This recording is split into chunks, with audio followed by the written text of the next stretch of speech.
Understanding Chronic Thromboembolic Pulmonary Hypertension, or CTEPH.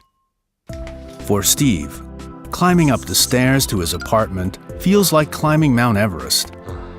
He is out of breath and tired.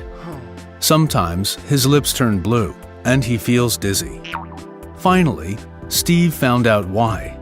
He suffers from CTEPH, a chronic disease that affects the lungs and the heart. The lungs and the heart are connected by pulmonary arteries. They transport blood from the heart to the lungs so that it is enriched with oxygen again.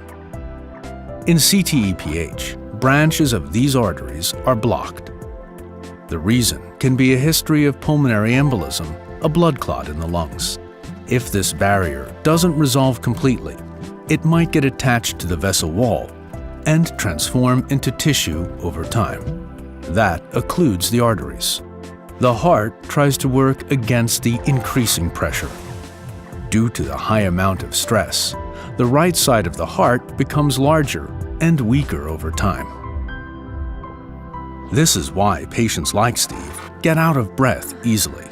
To describe the medical condition and the severity of CTEPH, a PH healthcare professional assigns a patient to what's called a WHO functional class. That helps the healthcare team to better understand how CTEPH is affecting the patient. In functional class 1, CTEPH patients have no symptoms during ordinary activities or at rest. In functional class 2, patients are comfortable at rest, but ordinary activities, such as climbing a flight of stairs, grocery shopping, or making the bed, result in dyspnea or chest pain. In contrast, patients in functional class 3 may not have symptoms at rest, but any activity is greatly limited by shortness of breath, fatigue, or near fainting. Patients in this class have to take breaks while doing daily life activities. Patients in functional class 4 even have PH symptoms at rest, which increase with any kind of physical activity. Like anyone else, a CTEPH patient has good and bad days.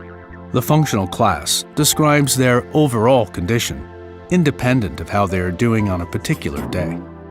As CTEPH is potentially curable by surgery, it is important to diagnose as early as possible and to distinguish CTEPH from PAH with special tests like a VQ scan.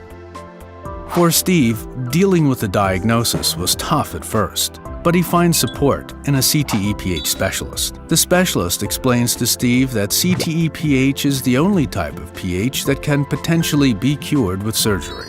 This surgery is only possible for patients that have the blockage very close to the heart so that it can be accessed from outside.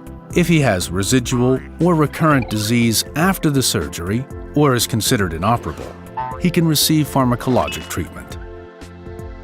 Steve also receives excellent support in his patient organization.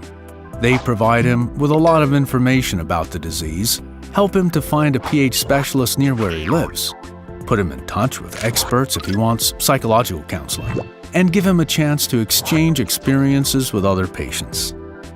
Knowledge is the first step. Talk to your CTEPH specialist and find out more.